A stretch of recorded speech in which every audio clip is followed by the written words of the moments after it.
Imagine que você pudesse escolher entre duas vidas. A primeira, longa, tranquila, cercada de confortos, mas destinada ao esquecimento absoluto no momento em que seu último neto partisse. A segunda, curta, violenta e dolorosa, mas com a garantia de que seu nome seria pronunciado por 3.000 anos.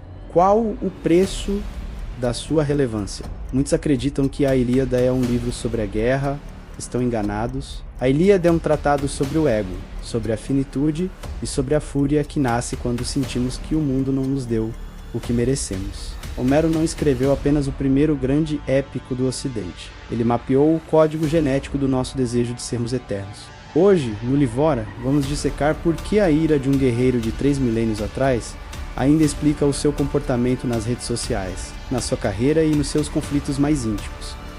Falar de Homero é entrar em um território de sombras. Não sabemos se ele foi um homem cego, um grupo de poetas ou uma tradição oral personificada, mas sabemos o que ele representa: a transição da oralidade para a escrita no século VIII a.C. A Grécia de Homero não era um país, mas um mosaico de cidades-estado em busca de uma identidade. A Ilíada serviu como a Bíblia dos gregos, mas sem o conforto moralista do pecado e do perdão.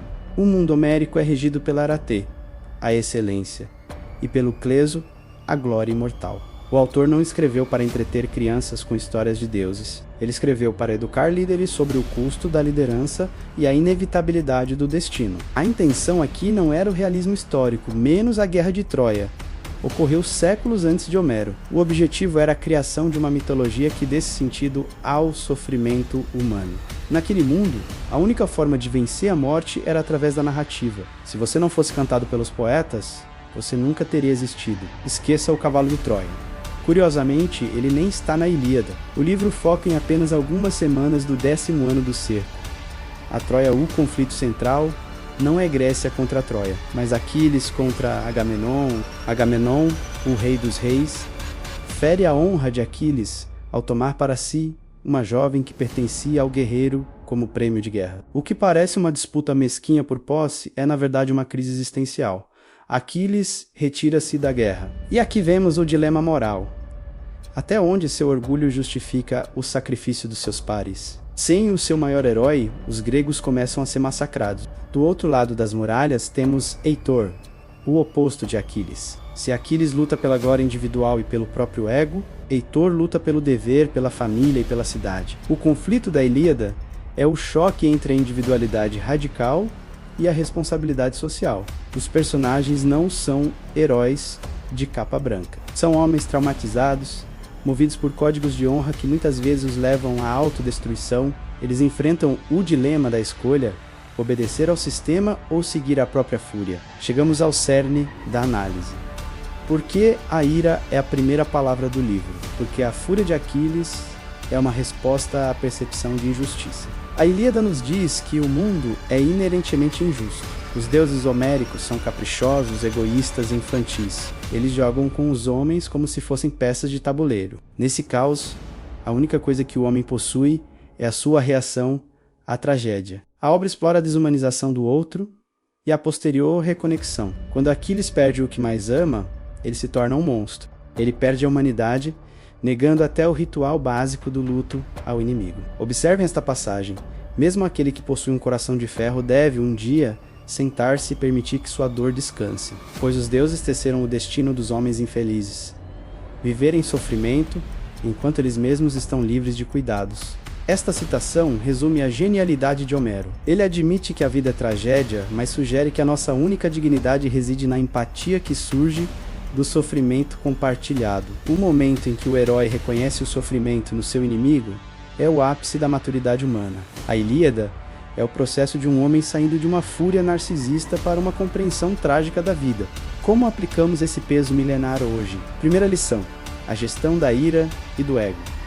Aquiles nos ensina que o ego ferido é o maior sabotador do talento. Você pode ser o melhor profissional da sua área, mas se sua reação à injustiça for o isolamento e o ressentimento, você destruirá o seu ecossistema antes de se destruir. Segunda lição: o preço da relevância. Vivemos na era dos likes e da fama instantânea. Homero nos pergunta: O que você está disposto a sacrificar por uma memória que não será sua para desfrutar? A busca pela glória externa muitas vezes nos impede de viver a vida que realmente importa. Terceira lição: a diferença entre poder e autoridade. Agamenon tem o poder do cargo, mas Aquiles tem a autoridade da competência. Quando o poder tenta humilhar a autoridade por insegurança, a organização inteira colapsa. Quarta lição: a empatia radical. A maior lição do livro é o reconhecimento do outro. Em um mundo de polarização, a Ilíada nos lembra que o seu inimigo chora pelas mesmas razões que você. A paz não vem da vitória, mas do reconhecimento da humanidade mútua na dor. A Ilíada termina não com uma vitória militar, mas com um funeral, um momento de silêncio e respeito. Ela nos ensina que, no fim, somos todos homens infelizes sob o olhar do tempo, e que a única coisa que realmente importa é como tratamos uns aos outros antes que a noite chegue. Se você busca uma liderança mais profunda e uma compreensão clara da natureza humana, Homero não é opcional, é a base. Se este vídeo trouxe uma nova perspectiva para você, inscreva-se no Livora. Aqui, não lemos livros apenas para acumular dados, mas para expandir a alma. Você escolheria a vida de Aquiles ou uma vida comum e longa? Deixe seu comentário. Nos vemos no próximo capítulo. Livora, construindo a maior biblioteca de resenhas do mundo. Segue para não perder os próximos vídeos.